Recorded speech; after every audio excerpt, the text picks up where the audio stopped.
Hey there! Is today your first time here? Or maybe your first time in a while? If so, maybe you're wondering exactly who we are and what this church is all about. Well, we'd like you to know that we're a group of ordinary people who are on an amazing journey together, following Christ. Our guide is the Bible because it's the divinely inspired Word of God, and it will never take us in the wrong direction. Along the way, we hope you'll see that we are welcoming and spiritually passionate, and that getting to know you is a big deal to us. We know that the road is rough sometimes, but we'll work really hard to bring you practical and relevant messages to equip and encourage you through life's ups and downs. We want you to know that we care about this community, and we believe that it's our job to make it a better place.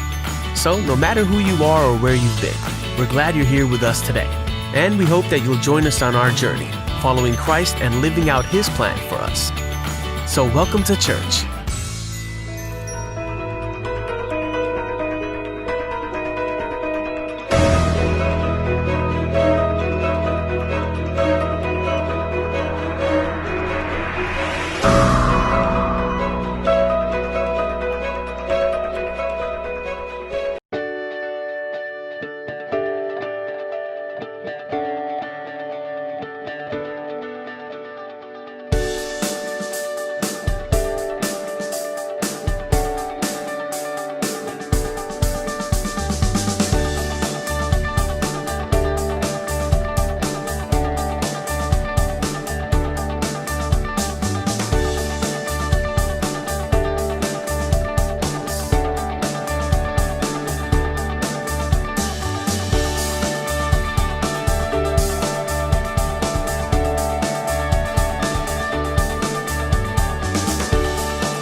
आप सभी को प्रभु यीशु मसीह के पवित्र सामर्थी नाम में जय मसीह की। परमेश्वर का धन्यवाद देते हैं आज के इस दिन के लिए, इस मौके के लिए, इस अवसर के लिए कि हम सब एक बार फिर हमारी ऑनलाइन सर्विस में जमा हो सकते हैं। भले एक दूसरे से दूर हैं, लेकिन परमेश्वर का धन्यवाद हो उसकी उपस्थिति में और मन की एकता में हम एक साथ जुड़े हैं। और सचमुच परमेश्वर हमारे मध्य में काम कर रहा है। बहुत से लोगों के जीवन की गवाहियाँ सुनने में मिलती हैं, बहुत से लोगों के एक्सपीरियंसेस हम सुनते हैं और सचमुच परमेश्वर विश्वास योग्य और भला है और उसने निश्चित हम में से किसी को भी नहीं छोड़ा है। तो आप सब जितने हमारे कलीसिया की सभा में जुड़े हैं, आप सबका प्रभु यीशु मसीह के नाम में स्वागत करते हैं। और ये समय है कि इससे पहले हम अपनी सभा में चलें, आइए परमेश्वर के सम्मुख चलेंगे, उससे प्रार्थना करेंगे, उसकी उपस्थिति को मांगेंगे और पवित्र आत्मा की अगुवाई में हम आगे बढ़ेंगे।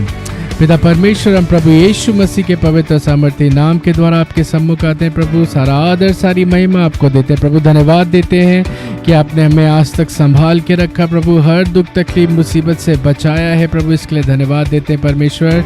सबसे बढ़ के धन्यवाद देते हैं परमेश्वर इस आपदा के समय में भी परमेश्वर, जबकि हम सब एक दूसरे से दूर हैं, लेकिन फिर भी प्रभु तेरा हाथ हमारे जीवनों पे, हमारे परिवारों पे बना रहा परमेश्वर। और तूने जिस तरीके से हमें संभाला है परमेश्वर, हम तुझे अपने हृदय की गहराई से धन्यवाद देते हैं। प्रभु हम तुझसे प्रार्थना करते हैं प्रभु, अपना अनुग्रह हम सब के ऊपर बहुतायत से उंडेल प्रभु। और प्रभु होने दे परमेश्वर, हर दिन परमेश्वर हम तेरे और नज़दीक और करीब आते जाएं प्रभु। तेरी विश्वास योग्यता, तेरे प्रेम को हम महसूस करने वाले हो सके सके प्रभु। आगे के समय को हम तेरे हाथों में सौंपते हैं। जो भी हम गाते हैं बजाते हैं प्रभु, हर एक चीज़ पे पवित्र आत्मा हम आपका अभिषेक चाहते हैं प्रभु। जो भी हम तेरे लिए परमेश्वर भेंट स्वरूप हम देते हैं प्रभु, वो तेरे सम्मुख ग्रहण योग्य प्रभु। हर एक सुनने वाले व्यक्ति के कानों को तू खोल परमेश्वर। हर एक व्यक्ति जो हमारे साथ इस वक्त जुड़ा है उनके हृदयों को तू खोल प्रभु, और हम सबसे आज बात कर प्रभु। आगे के समय को पवित्र आत्मा तेरी अगुवाई में देते हैं, और सबसे ऊंचा स्थान प्रभु यीशु मसीह के पवित्र नाम को देते हुए इस प्रार्थना को हम अपने उद्धारकर्ता प्रभु यीशु मसीह के ही नाम में होके मांगते हैं, आमीन। आप सबको जय मसीह की। और ये समय है कि हम परमेश्वर की आराधना में चलेंगे। अपने हृदय को खोलिए और मिल के आनंद के साथ हम प्रभु की स्तुति आराधना करेंगे। जय मसीह की।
तुझको पुकार, तेरे करीब मैं आता हूँ।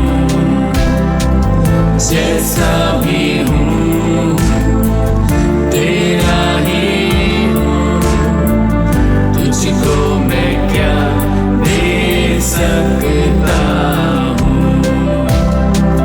दिल की गहराई से तुझको पुकार, तेरे करीब मैं आता हूँ।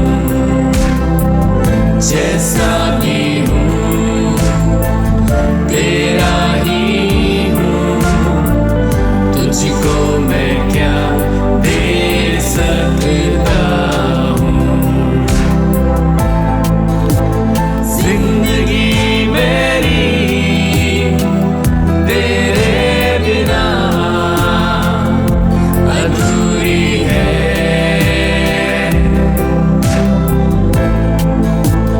आत्मा मेरी तेरे लिए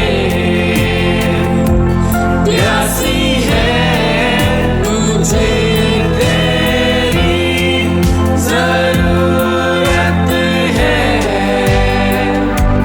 तेरी जरूरत है, मुझे तेरी जरूरत है, तेरी जरूरत है। यीशु,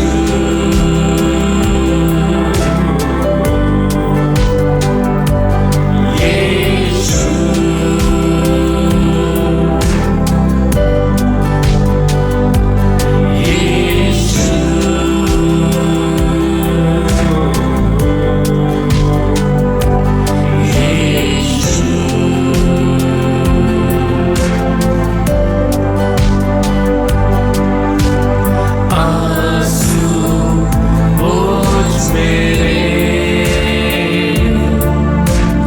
नया कर ले मुझे।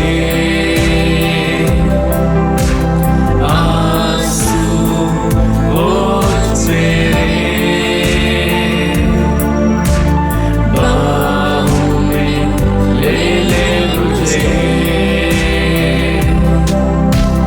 आंसू बोझ मेरे नया कर ले मुझे। आंसू बोझ मेरे बाहों में ले ले मुझे। मुझे तेरी जरूरत है,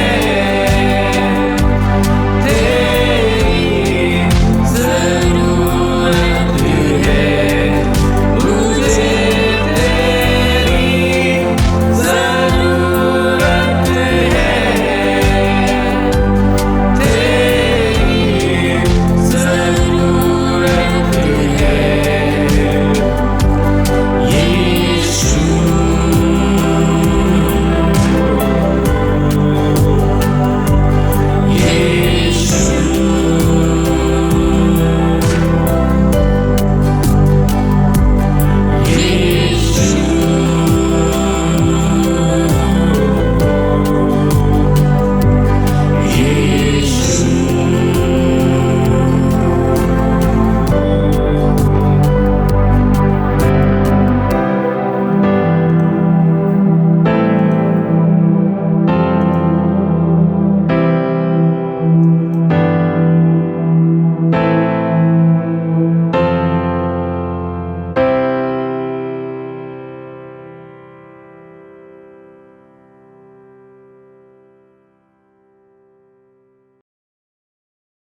मॉर्निंग, प्रेज द लॉर्ड।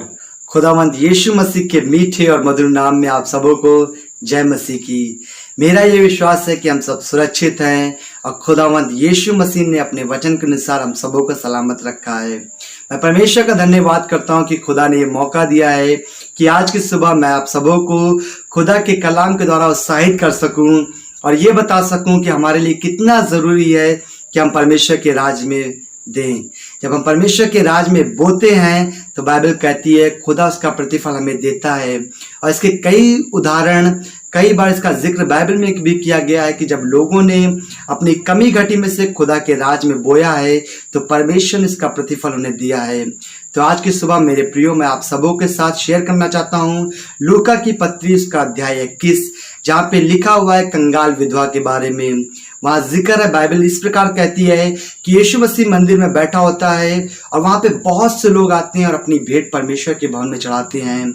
यीशु मसीह किसी की तारीफ नहीं करता है, किसी का जिक्र नहीं करता है। अगर वहाँ किसी का जिक्र होता है तो एक विधवा का, जिसने अपनी पूरी जीविका परमेश्वर के भवन में दे दी।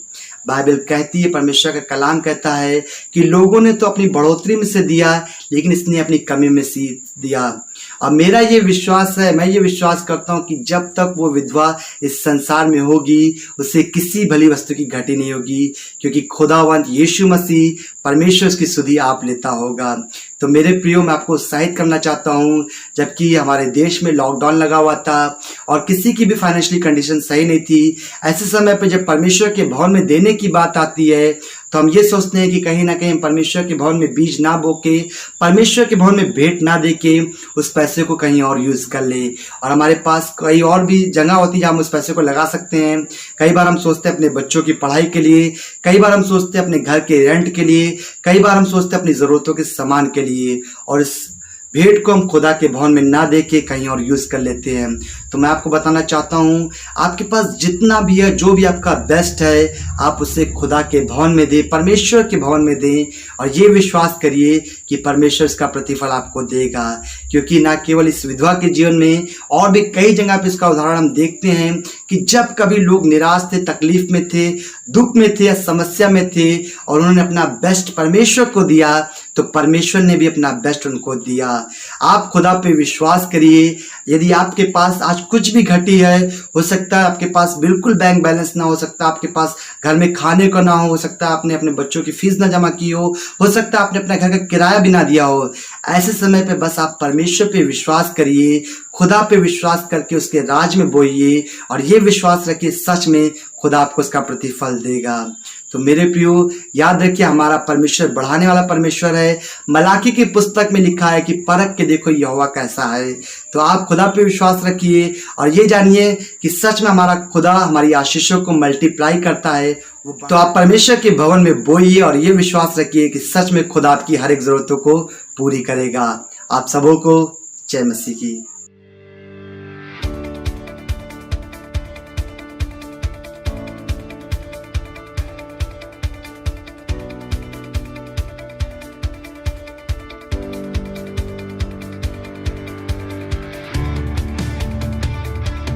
Blessed is he whose transgression is forgiven, whose sin is covered. He makes war cease to the end of the earth. जगत की ज्योति हो जो नगर पहाड़ पर बसा है, वो कभी छिप नहीं सकता।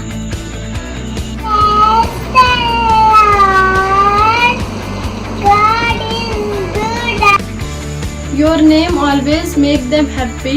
They praise your goodness. Psalm chapter 89 verse 16. Praise the Lord, everyone. Knock and the door will open for you. There is no wisdom or understanding or counsel against the Lord. Proverbs chapter 21 verse 30. ये समय होगा जिन बच्चों ने Bible का पद सुना है, हम सब मिलकर उनके लिए प्रार्थना करें। धन्यवाद करते प्रभु सुंदर दिन के लिए कि आपने हर एक को संभाले रखा।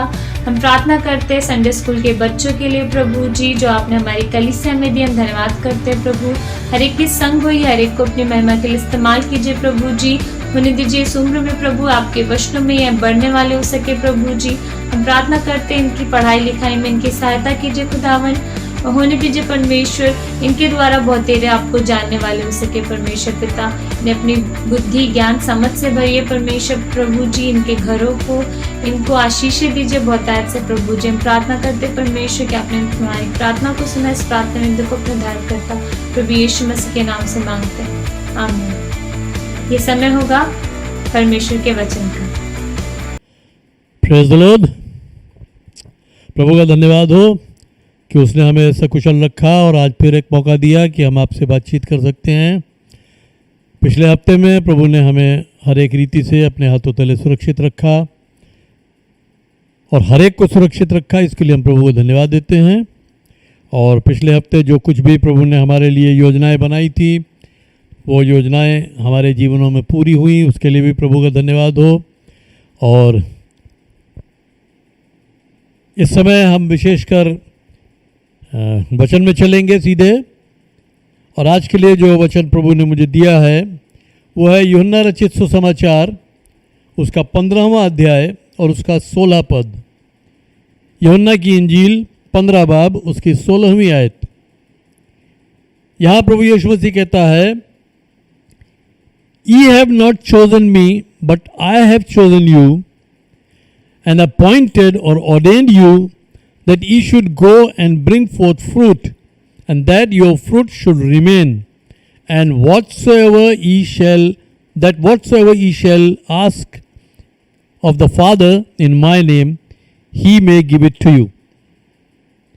यानी तुमने मुझे नहीं चुना है, बल्कि मैंने तुम्हें चुना है और तुम्हें मैंने नियुक्त किया है, तुम्हें मैंने ठहराया है, तुम्हें मैंने इस बात के लिए विशेष रूप से अलग किया है कि तुम जाओ और फल लाओ, कि तुम्हारा फल बना रहे, और तब तुम पिता से जो कुछ भी मेरे नाम से मांगोगे वो तुम्हें देगा। यहाँ 3-4 बातें हैं जिस पे हम ध्यान दे सकते हैं। पहली चीज प्रभु यीशु मसीह कहता है कि तुमने मुझे नहीं चुना है, बल्कि मैंने तुम्हें चुना है। मैंने तुम्हें देखा कि तुम पापों में पड़े हुए थे, मैंने तुम्हें देखा कि तुम किस दुर्दशा में पड़े हुए थे, मैंने तुम पर तरस खाया, मैंने तुम्हारे लिए तुम्हारे पापों का दंड सहा, तुम्हारे लिए मैंने अपने आप को बलिदान किया ताकि मैं तुम्हें उस दलदल से निकाल लूँ। तो मैंने तुम्हें चुना है, और अगर मैंने तुम्हें चुना है, अगर मैंने तुम्हें दाम देकर मोल ले लिया है, अगर मैंने तुम्हारी छुड़ौती के लिए दाम चुका दिया है, तो अब मैंने तुम्हें एक विशेष कार्य के लिए नियुक्त किया है। और वो विशेष कार्य क्या है? कि तुम जाओ और फल लाओ और तुम्हारा फल बना रहे। और एक बात और उसके बाद कहता है कि तब तुम पिता से जो कुछ भी मेरे नाम से मांगोगे वो तुम्हें देगा। यानी पहली चीज हम इस बात को समझें कि प्रभु यीशु मसीह ने हमें चुना है, हमने उसे नहीं चुना है। और दूसरी बात हम ये समझें कि उसने हमें इस बात के लिए ठहराया है।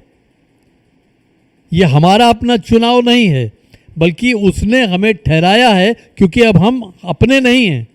जैसा पहला कुरिन्थियों 6 अध्याय में वहाँ लिखा है कि तुम अपने नहीं हो, बल्कि दाम देकर मोल लिए गए हो। तो उसने हमें दाम देकर मोल ले लिया है, तो उसने अब हमें नियुक्त किया है कि हम जाएं और फल लाएं। और जब हम फल लाएंगे और ऐसा फल लाएंगे जो बना रहेगा, तब जो कुछ हम यीशु मसीह के नाम से पिता से मांगेंगे, पिता वो करेगा। हम बहुत बार ये सोचते हैं कि प्रार्थना का उत्तर हमें नहीं मिला, क्यों नहीं दे रहा प्रभु उत्तर। लेकिन अगर हम बाइबल में देखें तो बहुत सी जगहों पर बहुत सी बातें हैं, बहुत से कारण हो सकते हैं जिसके कारण वो उत्तर हमें नहीं मिल रहा है। मैं आपको ये भी बताना चाहता हूँ फिर से कि बाइबल हमारे लिए प्रतिज्ञाओं से भरी हुई है, लेकिन हर प्रतिज्ञा के साथ एक शर्त या एक आज्ञा जुड़ी हुई है। अगर हम उस शर्त को पूरा करते हैं तो वो प्रतिज्ञा हमारे लिए 100% पूरी होती है। और अगर हम उस आज्ञा को नहीं मानते, उस हुक्म को नहीं मानते हैं, तो वो वादा भी हमारी ज़िंदगी में पूरा नहीं होता है। तो यहाँ यीशु मसीह कहता है कि तुम जाओ और फल लाओ और तुम्हारा फल बना रहे, तब जो कुछ तुम उस बाप से मांगोगे मेरे नाम से तो वो तुम्हें देगा। अब सवाल ये आता है कि फल लाना है हमें। मैं आपसे सवाल पूछूं कि फल हमें कहाँ से मिलता है, तो हम सबका जवाब यही होगा कि फल हमें पेड़ से मिलता है। पेड़ कहाँ से आता है, तो उसका भी जवाब हमारे पास यही होगा कि ज़मीन से आता है। तो क्या ज़मीन अपने आप पेड़ दे देती है? नहीं देती है। ज़मीन में जब बीज बोया जाता है तब पेड़ पैदा होता है। तो बिना पेड़ के फल नहीं लगेगा, बिना बीज के पेड़ नहीं बनेगा। और पेड़ जब बना भी या अगर बीज अंकुरित भी हुआ तो सबसे पहले क्या होता है? जब बीज अंकुरित होता है तो सबसे पहले क्या होता है? वो ऊपर की ओर बढ़ता है या नीचे की ओर बढ़ता है? सबसे पहले उसकी जड़ बढ़नी शुरू होती है। पहले वो भूमि के अंदर जड़ बनाता है और फिर ऊपर की ओर बढ़ता है।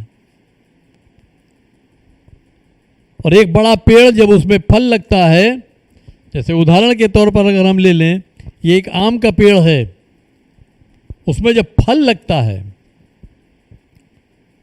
फल तो आप कहेंगे कि भाई जो फर्टिलाइजेशन होता है उससे हो जाता है, लेकिन उस फल में वो सारे गुण कहाँ से आते हैं? उस फल में वो स्वाद कहाँ से आता है? उस फल में वो मिठास कहाँ से आती है? उस फल में वो सुगंध कहाँ से आती है? वो हवा में से नहीं लेता, उसके लिए जड़ें काम करती हैं।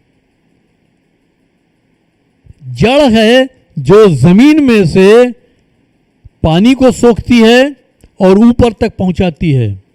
जड़ है जो जमीन में से सारे जो मिनरल्स हैं, वो मिनरल्स को वो वहां से लेती है और तने और शाखों के जरिए होते हुए वो ऊपर तक पहुंचाती है।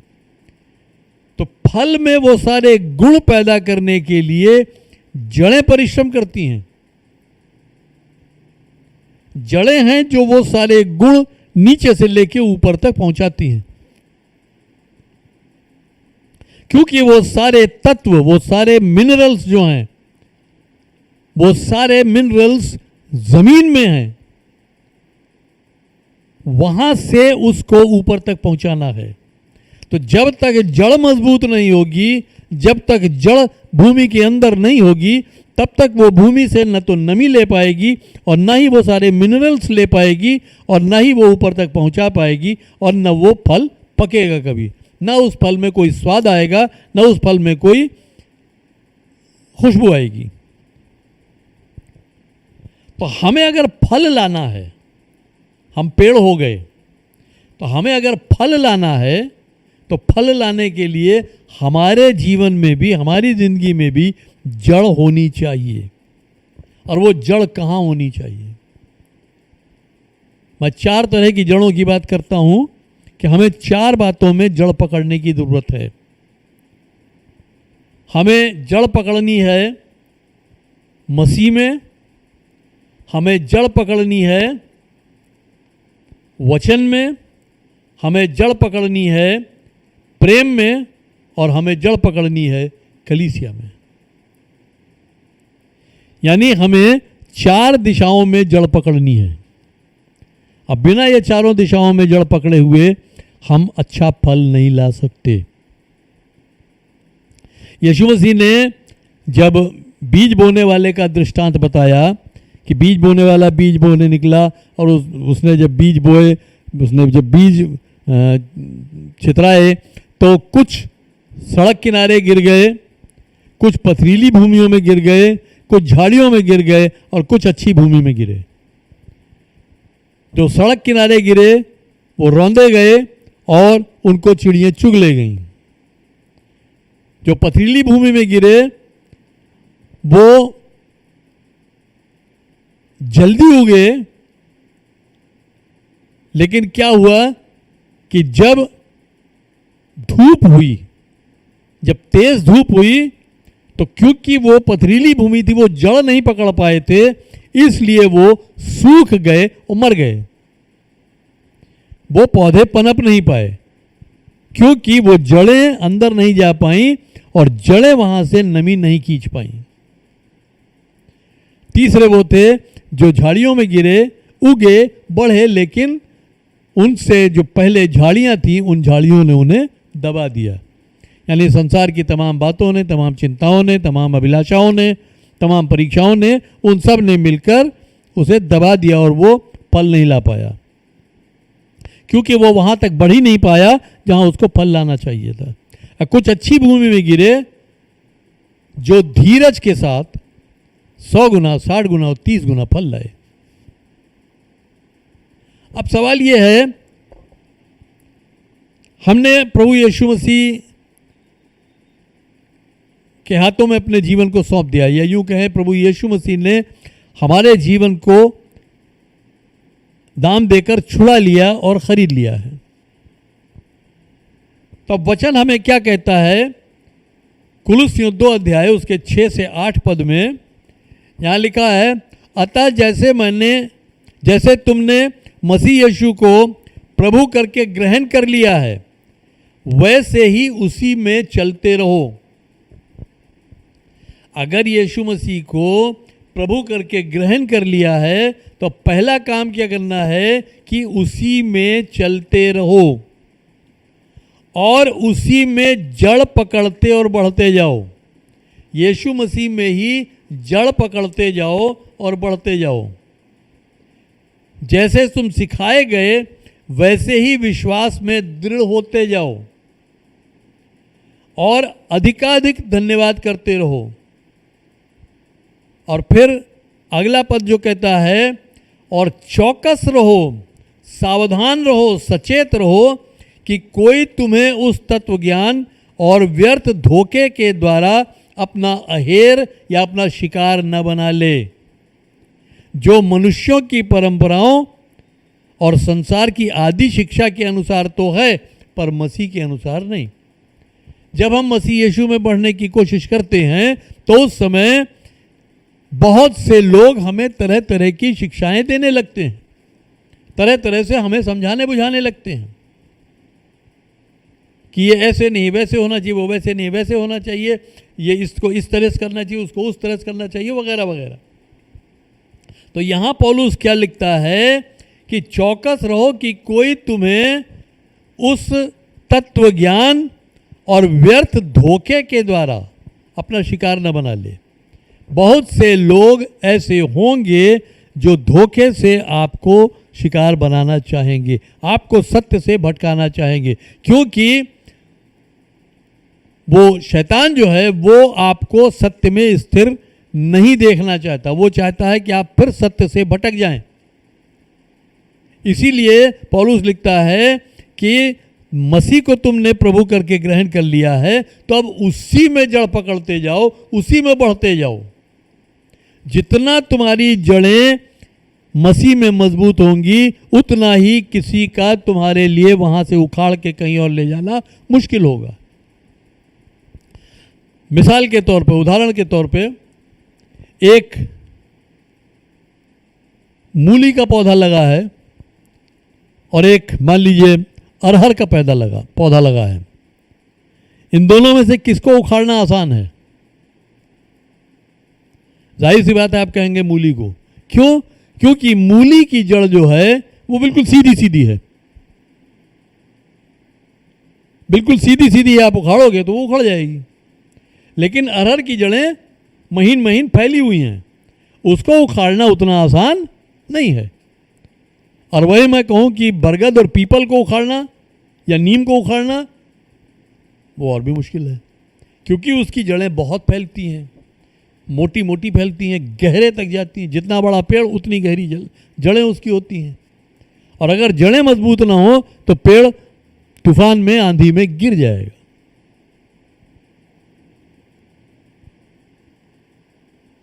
तो इसलिए पौलुस यहां कहता है कि उसी में जड़ पकड़ते और बढ़ते जाओ, और जैसा तुम सिखाए गए हो, जैसा तुम्हें कलीसिया में शिक्षा दी गई है, जैसा तुम्हारे अगुए तुम्हें सिखाते हैं, वैसा ही चलते जाओ, उसी में दृढ़ होते जाओ। जो विश्वास तुम्हें कलीसिया के ज़रिए दिया जाता है उसी में दृढ़ होते जाओ। और अगर उसमें दृढ़ नहीं होगे, अगर उसके साथ नहीं चलोगे, अगर कलीसिया में तुम्हारी जड़ें नहीं हैं, तो कोई न कोई तुमको भरमा ले जाएगा।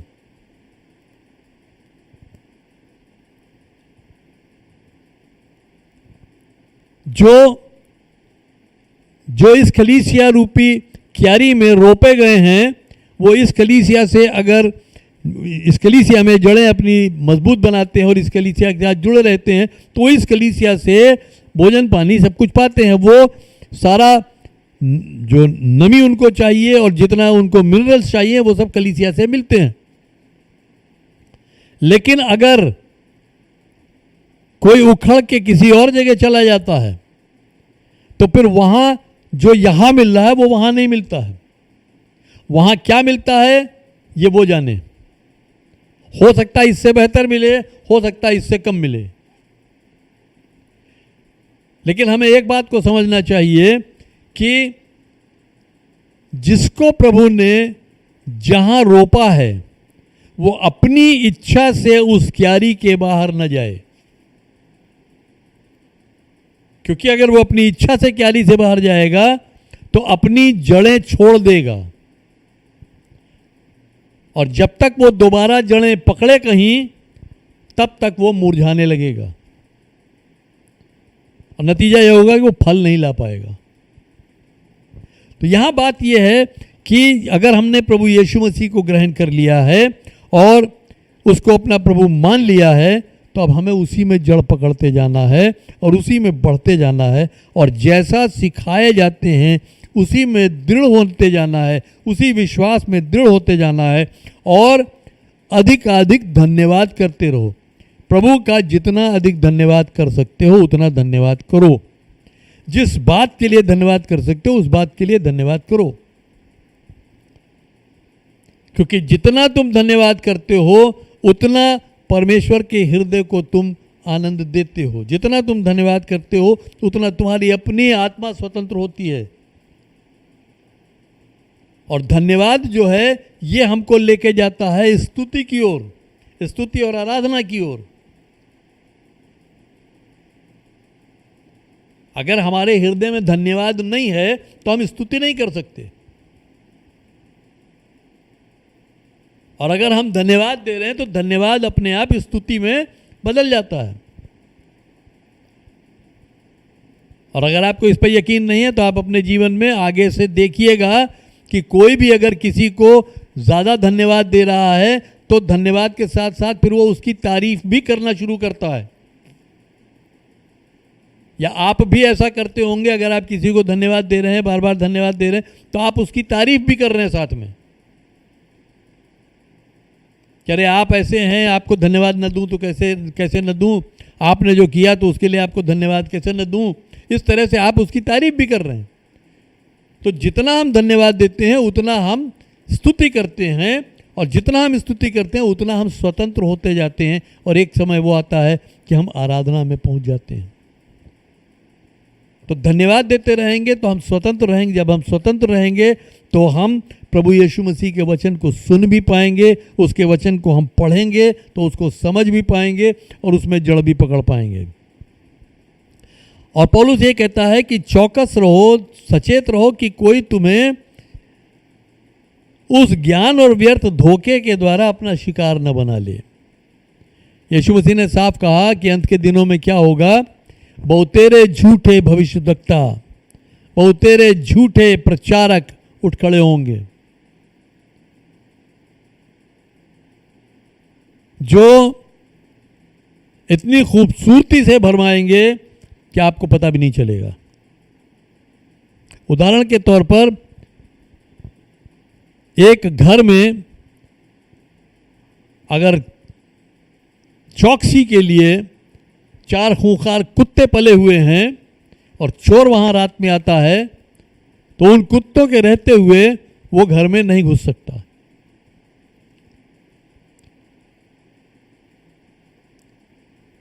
और वो कुत्तों को जहर दे के मारना चाहता है। अगर वो जहर दे के मारना चाहता है, वो सीधा अगर जहर उन कुत्तों को देगा तो कुत्ते उस जहर को नहीं खाएंगे। तो वो क्या करेगा, उदाहरण के तौर पे वो डबल रोटी में ढेर सी जैम लगाएगा मीठी, और उसमें जहर मिला देगा और तब उसको दे देगा। या गोश्त का टुकड़ा लेगा और उसमें जहर मिला देगा और तब उसको देगा। ऐसी चीज उस कुत्ते को देगा खाने के लिए जिससे वो प्रलोभन में आ जाए, वो ये समझ न पाए कि मैं ये जहर खा रहा हूं, और तब उसको कुत्ता खा लेगा और वो मर जाएगा, और तब चोर अपनी चोरी कर लेगा। तो ऐसे ही जो झूठे भविष्यवक्ता होंगे, जो झूठे प्रचारक होंगे, वो भी इतनी, यानी जिसको चिकनी चुपड़ी बातें करेंगे, इतनी लच्छेदार बातें करेंगे, इतनी ऐसा लगेगा बड़ी ज्ञान की बातें कर रहे हैं, बड़ी गहरी बातें कर रहे हैं, और उसमें वो आपको धीरे से छल लेंगे और आपको पता भी नहीं चलेगा। जैसे एक शिकारी जब आता है, जाल बिछाता है, तो चिड़ियाँ जो हैं वो पता भी नहीं पाती और वो दाना चुगने के लिए चली जाती हैं, वो जाल में फंस जाती हैं। तो इसलिए होशियार रहें, ऐसा ना हो कि कोई आपको शिकार बना ले। क्योंकि जब आप प्रभु यीशु मसीह के पास आए, जब प्रभु यीशु मसीह ने उस अंधकार के साम्राज्य से आपको छुड़ा के अपने साम्राज्य में प्रवेश दिया, तो जाहिर सी बात है कि अंधकार के साम्राज्य का जो हाकिम है, यानी शैतान जो है, और उसकी दुष्टात्माएं जो पहले हम पर प्रभुता करती थी, अब वो परेशान हैं, अब वो खुश नहीं हैं इस बात से। वो हमारा स्वागत नहीं करेंगी कभी, वो हमारी तारीफ नहीं करेंगी कि हाँ बहुत अच्छा किया तुमने, हमें छोड़ के तुम प्रभु के पास चले गए, बल्कि वो हमारे दुश्मन हैं और हमारे जीते जी वो हमारे दुश्मन बने रहेंगे और हर संभव प्रयास करेंगे कि वो हमको कैसे बरगला दें, कैसे हमें किस परीक्षा में गिरा दें, कैसे हमें वो भटका दें सत्य से। उसके लिए वो हर प्रकार का प्रयास करेंगे, जोर ज़बरदस्ती का प्रयास करेंगे, डराने धमकाने का प्रयास करेंगे, प्रलोभन का प्रयास करेंगे, हमें संदेह में डालने का प्रयास करेंगे, हर हथकंडा अपनाएंगे कि किसी तरह हम अपने विश्वास से भटक जाएं। लेकिन अगर हमारी जड़ें मसीह में मजबूत हैं, अगर हमारी जड़ें वचन में मजबूत हैं, अगर हमारी जड़ें कलीसिया में मजबूत हैं, अगर हमारी जड़ें प्रेम में मजबूत हैं, तो कोई हमको उखाड़ नहीं पाएगा।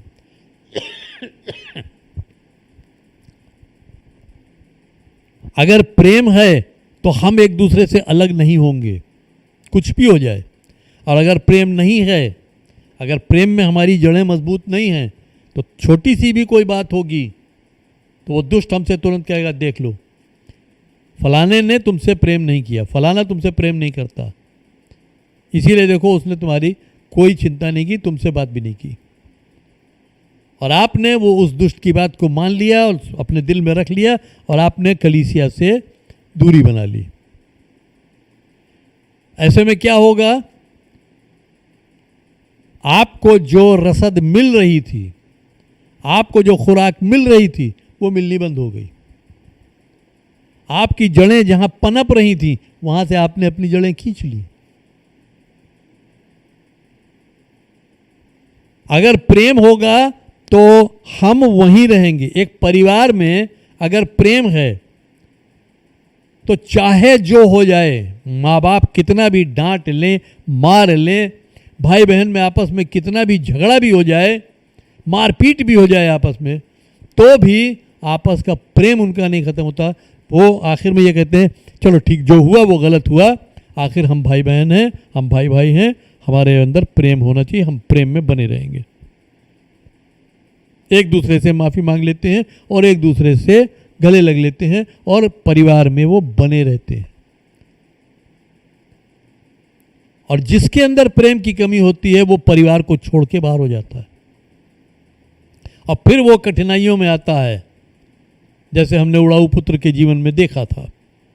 मैं उस विषय में नहीं जाऊंगा।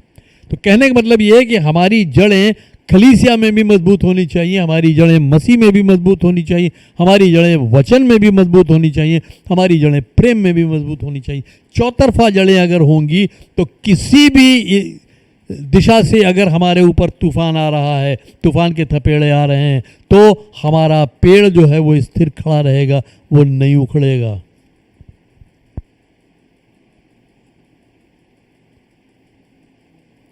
तो आज अपनी जड़ें हमें तलाशने की ज़रूरत है, आज अपनी जड़ों को हमें जांचने की ज़रूरत है कि हमारी जड़ें सही हैं या नहीं हैं, मजबूत हैं या नहीं हैं, गहरी हैं या नहीं हैं। नहीं हैं तो हमें उन्हें गहरा बनाने की ज़रूरत है। जैसे प्रभु यीशु मसीह यूहन्ना 15:4 में कहता है कि तुम मुझ में बने रहो और मैं तुम में, जैसा कि डाली दाखलता में बनी रहती है और अगर वो दाखलता में बनी न रहे तो स्वयं से वो फल नहीं ला सकती, ऐसे ही तुम भी मेरे बिना कुछ नहीं कर सकते। तुम भी मेरे बिना कुछ नहीं कर सकते, मेरे बिना तुम भी अगर मुझ में नहीं बने हो तो तुम भी कुछ नहीं कर सकते।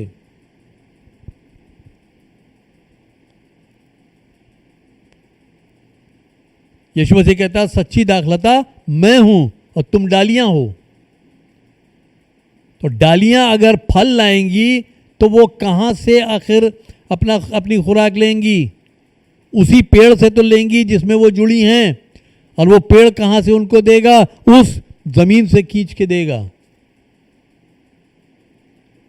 और यहां तो यीशु मसीह खुद अपने आप में स्रोत है, उसको कहीं से कुछ खींच के देने की जरूरत नहीं है। तो हम डालियां हैं। अब सवाल ये आता है कि अगर आम के पेड़ में एक फल लगा है, अब उसको कैसा होना चाहिए? अगर आम के पेड़ में एक फल लगा है तो उसको कैसा होना चाहिए? उसके गुण कैसे होने चाहिए? अनार की तरह या करेले की तरह या मिर्च की तरह? कैसा होना चाहिए? उसको आम की तरह होना चाहिए, उसके अंदर आम के सारे गुण होने चाहिए, तब तो वो आम है। और अगर उसमें आम के गुण नहीं है तो वो आम नहीं है। और आम के गुण उसमें कैसे पैदा होते हैं? जब जड़ें उसको जमीन से पानी और मिनरल्स की सप्लाई देती हैं, जो चीजें उसको चाहिए वो भेजती है जड़ें, तब उसके अंदर वो गुण पैदा होते हैं। यानी जहां से वो पैदा हुआ है वहीं से उसको वो सारी सामर्थ्य मिलती है कि वो वैसा ही फल बनता है जैसा जिस बीज से वो पैदा हुआ है।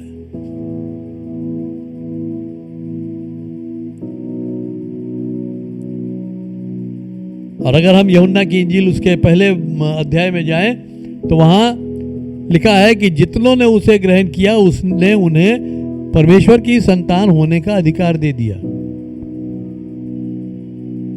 और उसके आगे क्या लिखा है? वे अब न तो मनुष्य की इच्छा से, न शरीर की इच्छा से, न लहू की इच्छा से पैदा हुए हैं, बल्कि अब वो परमेश्वर से उत्पन्न हुए हैं। अब अगर हम परमेश्वर से उत्पन्न हुए, अब हमारा बीज अगर परमेश्वर है, अगर परमेश्वर में से हम अब पैदा हुए हैं, तो अब हमारे अंदर गुण कैसे होने चाहिए? अगर हम यीशु मसीह जैसे पेड़ में हम डाली के सूरत में लगाए गए हैं तो हमारे अंदर गुण कैसे होने चाहिए? वो यीशु मसीह जैसे होने चाहिए। तो हमें अपनी जड़ें तलाशने की ज़रूरत है, हमें अपनी जड़ों को मजबूत करने की ज़रूरत है, क्योंकि अगर हमारी जड़ें मजबूत नहीं हैं तो हम तूफानों में नहीं टिक पाएंगे और हमारे अंदर वो स्वाद नहीं होगा कि लोग हमारे फल को पसंद करें, और हमारा फल बना नहीं रह पाएगा। हमारा फल तभी बना रहेगा जब हमारी जड़ें मजबूत होंगी। और यह सिर्फ एक व्यक्ति के लिए नहीं है, कलीसिया के हर सदस्य के लिए, हर उस व्यक्ति के लिए जिसको प्रभु यीशु मसीह ने चुना है, हर उस व्यक्ति के लिए जिसको प्रभु यीशु मसीह के लहू से छुटकारा मिला है, हर उस व्यक्ति के लिए जिसने प्रभु यीशु मसीह को चख के देखा है, हर उस व्यक्ति के लिए जिसके पाप यीशु मसीह के लहू से धोए गए हैं, उसके लिए यीशु मसीह के गुण अपने अंदर पैदा करना जरूरी है। जैसा फिलिपियों 2 उसके 5 में लिखा है कि मसीह यीशु का स्वभाव तुम्हारे अंदर हो।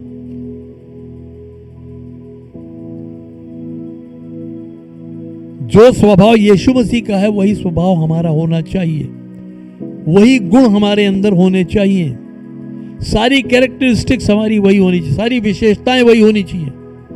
वो तभी संभव है जब हमारी जड़ें अगर उसमें मजबूत हैं, क्योंकि जड़ें ही वहां से हमको वो सारी चीजें खींच खींच के देंगी।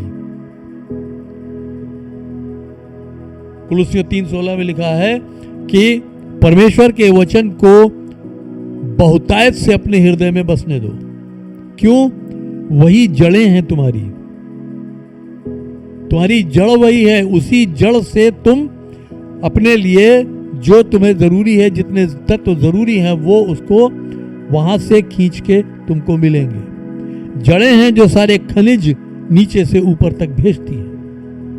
तो वचन में जड़ पकड़िए, यीशु मसीह में जड़ पकड़िए। यीशु मसीह में जड़ कैसे पकड़ेंगे? जितना अधिक समय हम उसके साथ बिताएंगे, जितना समय हम प्रार्थना में बिताएंगे, जितना समय हम उसके साथ ध्यान करने में बिताएंगे, हम खामोशी का एक समय उसके साथ बिताएंगे, हम उसके साथ खामोशी से बैठेंगे और कहेंगे प्रभु तू मुझसे बात कर। जितना हम ऐसा करेंगे उतना अधिक हमारी जड़ें मसीह में मजबूत होंगी, और जितना हमारी जड़ें मसीह में मजबूत होंगी उतना ही हमारी जड़ें प्रेम में भी मजबूत होंगी, क्योंकि मसीह का स्वभाव धीरे धीरे हम में आता जाएगा। और जब मसीह का स्वभाव हमारे अंदर आएगा तो कलीसिया क्या है? कलीसिया मसीह की देह है। तो हमारी जड़ें अगर देह में हैं, डाली अगर पेड़ में लगी है तो फल लाएगी।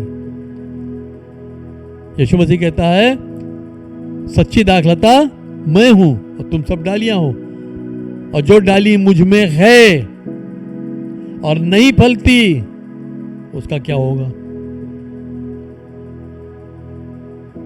जो डाली मुझ में है और नहीं फलती वो काट डाली जाएगी।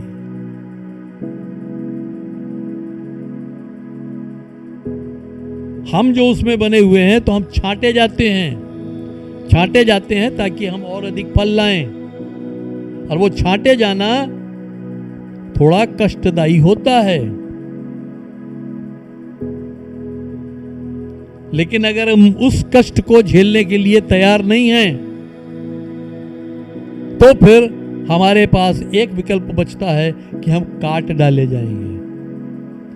काट डालना एक बार होगा और छांटे जाना बार बार होता है, हर मौसम में होता है।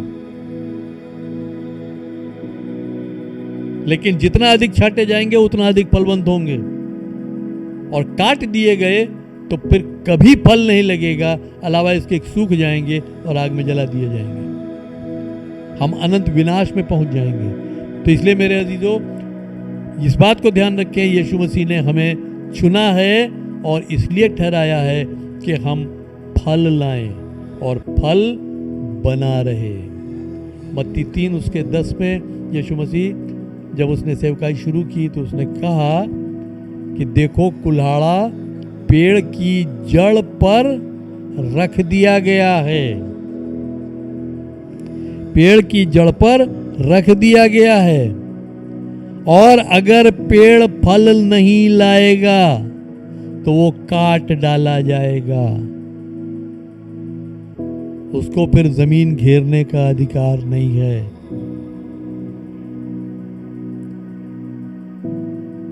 तो प्यारे भाइयों बहनों, हमें अपनी जड़ें मजबूत करने की जरूरत है। मैं और अधिक विस्तार में जा सकता था, लेकिन नहीं जाऊंगा। इतने ही मैं आपको आज मैं बस करता हूं, क्योंकि समय बहुत ज़्यादा नहीं होता है। बस इतना कहूँगा कि आप अपनी जड़ें बराबर कलीसिया में, वचन में, प्रेम में और मसीह में बनाए रखिए।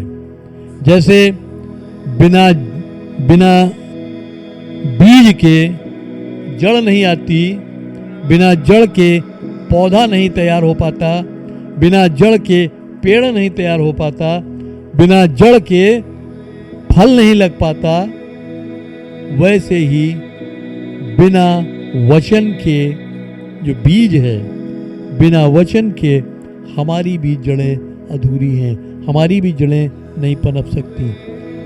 वचन अगर हमारे अंदर है तो हमारी जड़ें मजबूत होंगी, हमारी जड़ें मजबूत होंगी तो हम बढ़ेंगे, और जब बढ़ेंगे तो हम फल लाएंगे। तो प्रभु आप सबको आशीष दे और हम सबको अपनी महिमा के लिए इस्तेमाल करें, ताकि जैसा वो चाहता है कि हम फल लाएं और हमारा फल बना रहे, तो हम फल लाएं। और फल बिना मजबूत जड़ के नहीं ला सकते। इसलिए अपनी जड़ें मजबूत करिए। जब जड़ें मजबूत होंगी तो आप फल ले आएंगे। प्रभु आप सबको आशीष दे। आइए हम प्रार्थना करेंगे। प्रेमी पिता परमेश्वर, तेरी स्तुति महिमा प्रशंसा हो प्रभु। हम तुझे धन्यवाद देते हैं कि तू हमसे प्रेम करता है, हमारी सुधि लेता है। और ये सच है प्रभु कि हम पाप के उस दलदल में डूबे हुए थे, हम अंधकार में खोए हुए थे, लेकिन तू स्वर्ग की महिमा छोड़ कर आया और तूने उस अंधकार में हमें ढूंढ कर हमें निकाला है प्रभु। तूने हमें उस दलदल से निकाल के चट्टान पर खड़ा किया है। तूने हमें गहरे जल से खींच के निकाल लिया है प्रभु। तेरा धन्यवाद करते हैं। तूने हमारे लिए दाम चुकाया है ताकि हम स्वतंत्र हों। हमारी फिरौती तूने दी है, हमारी छुड़ौती के लिए तूने एक भारी दाम दिया है। इसलिए हम अपने नहीं हैं बल्कि तेरे हैं। हमें अपनी महिमा के लिए इस्तेमाल कर। जरूरी है कि हम जड़ पकड़ें ताकि हम एक अच्छा पेड़ बन सकें, क्योंकि लिखा है, तूने आप कहा है कि बुरा पेड़ अच्छा फल नहीं ला सकता, वैसे ही अच्छा पेड़ बुरा फल नहीं ला सकता। तो हम एक अच्छा पेड़ बन सकें जिसकी जड़ें मजबूत हों, ताकि हम अच्छा फल ला सकें और हमारा फल बना रह सके। हाँ प्रभु यीशु मसीह, हम सबको अपने हाथों में थाम ले। पवित्र आत्मा तुझसे विनती है, हम सब की अगुवाई कर, हम सब की समझ को खोल दे, हम सब की बुद्धि को खोल दे, हम सब के हृदयों का मंथन कर और हमें वो अंतर्दृष्टि दे कि हम अपने आप को जांच सकें और देख सकें कि हमारी जड़ें कहाँ तक गई हैं, कितनी फैली हैं, कितनी गहरी हैं, कितनी मजबूत हैं, ताकि प्रभु हम अपनी जड़ों को और मजबूत बना सकें। हम अपनी जड़ों पर ध्यान दे सकें, ताकि हम अपनी जड़ों को निरंतर मजबूती दे सकें और जड़ें हमें एक ऐसी ऊंचाई दे सकें जहां उत्तम फल लग सकें, जैसा तू चाहता है। हाँ प्रभु, हम में से हर एक को अपने हाथों में ले और अपनी महिमा के लिए इस्तेमाल कर। सारा आदर, सारी महिमा पिता, प्रभु यीशु मसीह और पवित्र आत्मा तुझको मिले। इस विनती को हम बड़े धन्यवाद और विश्वास के साथ प्रभु यीशु मसीह के नाम से मांग लेते हैं, आमीन। अब हमारे प्रभु यीशु मसीह का अनुग्रह, परमेश्वर पिता का प्रेम और पवित्र आत्मा की सहभागिता हम सब के साथ अब से सदा तक होती रहे, आमीन। आप सबको जय मसीह की। और अगले रविवार को फिर आपसे बातचीत होगी। तब तक के लिए घर में रहें, सुरक्षित रहें, अपनी जड़ें और मजबूत करें, वचन में समय बिताएं, प्रार्थना में समय बिताएं, मेडिटेशन में समय बिताएं, प्रभु यीशु मसीह के साथ समय बिताएं और उसके समान बनने का प्रयास करें, उसके गुण अपने अंदर पैदा करने का प्रयास करें। प्रभु यीशु मसीह आप सबको आशीष दे। जय मसीह की।